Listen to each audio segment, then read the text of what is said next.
आप देख रहे हैं अल्फा डिफेंस हिंदी में आपका स्वागत है। आज के इस वीडियो में हम लोग बात करेंगे IMRH के बारे में। साथ ही हम लोग यहाँ पर यह भी समझने की कोशिश करेंगे कि क्या भारत को एक future vertical lift programme initiate करने की आवश्यकता है या नहीं।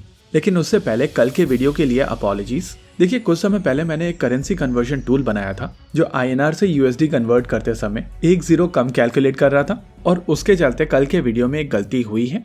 Anyways, coming back to the topic. देखिए, ये चीज हम सभी जानते हैं कि भारत हेलीकॉप्टर सेगमेंट में काफी अच्छा काम कर रहा है, लेकिन इस समय हम लोग केवल एक सेगमेंट को एड्रेस कर पा रहे हैं। बेसिकली ये जो इकोसिस्टम बना है वो ALH ध्रुव की वजह से बना है और उसी हेलीकॉप्टर को मॉडिफाई करके हम लोगों ने रुद्रा अटैक हेलीकॉप्टर बनाया और उसको फर्दर ऑप्टिमाइज करके प्रचंड बनाया गया। इसमें एक इंजन कम करके LUH भी बना है।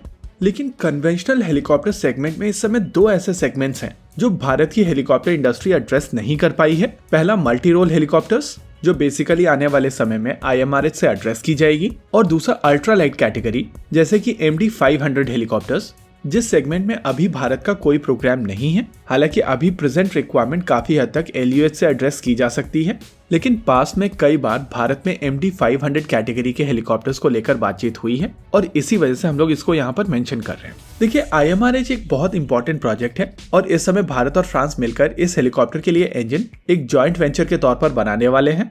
Indian multi role helicopter basically एक प्लेटफॉर्म होगा जिसके बेसिस पर भारतीय सेनाओं की अलग अलग रिक्वायरमेंट को पूर्ण करने वाले हेलीकॉप्टर्स बनाए जा सकेंगे, चाहे वो अटैक हेलीकॉप्टर हो, लिफ्ट हेलीकॉप्टर हो, एंटी सबमरीन वॉरफेयर करने में सक्षम हेलीकॉप्टर हो, या फिर एयरबॉर्न अर्ली वार्निंग और कंट्रोल सिस्टम के तौर पर काम करने वाले हेलीकॉप्टर्स हो।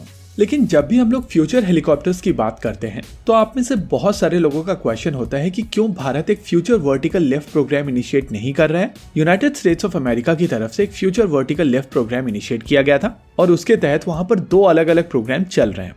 इस प्रोग्राम में एक कंटेंडर है बेल का वैलर V280 हेलीकॉप्टर, जो बेसिकली एक टिल्ट रोटर एयरक्राफ्ट है जिसको अभी US फोर्सेस टेस्ट कर रही हैं। वहीं पर दूसरा कंटेंडर है बोइंग और सिरकॉस्की का डिफाइंट X, जिसमें कोएक्सियल रोटर का प्रयोग किया जाता है और पीछे की तरफ एक पुशर कॉन्फ़िगरेशन में प्रोपेलर इंजन का प्रयोग किया गया है। बेसिकली US फोर्सेस चाहती थी कि उनके 5 अलग अलग तरीके के हेलीकॉप्टर्स एक ऐसे हेलीकॉप्टर से रिप्लेस किए जाएं जिसमें बहुत सारा हार्डवेयर कॉमन हो, जैसे कि sensors, avionics, engines, countermeasure etcetera etcetera. और वहीं से ये joint multi role helicopter programme यानी कि फ्यूचर वर्टिकल लिफ्ट प्रोग्राम शुरू हुआ है।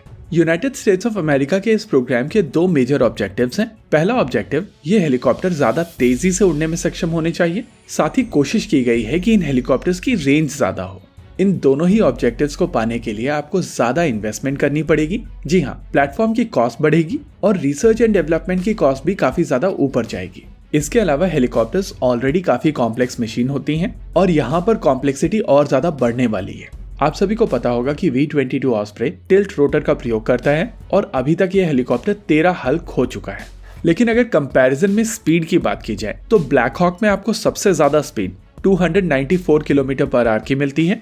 वहीं पर डिफाइंट 460 किलोमीटर पर आवर की स्पीड से जाने में सक्षम होगा और अगर वैलर की बात की जाए तो यह हेलीकॉप्टर 520 किलोमीटर पर आवर की स्पीड अटेन करने में सक्षम होगा। इस बात में कोई दो राय नहीं है कि ये प्लेटफॉर्म ज्यादा तेज होंगे, लेकिन हम लोगों को ये भी समझना पड़ेगा कि इन हेलीकॉप्टर्स की कॉस्ट काफी ज्यादा होने वाली है।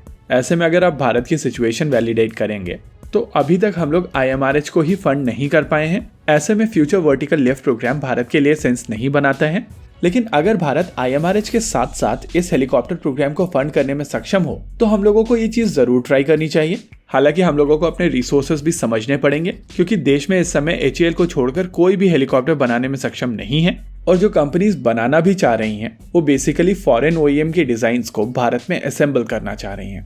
होप आपको यहाँ पर एक क्लैरिटी मिली होगी। इसी के साथ आज के इस वीडियो में रखते हैं केवल इतना ही। वीडियो को अंत तक देखने के लिए धन्यवाद। देखते रहिए अल्फा डिफेंस। जय हिंद।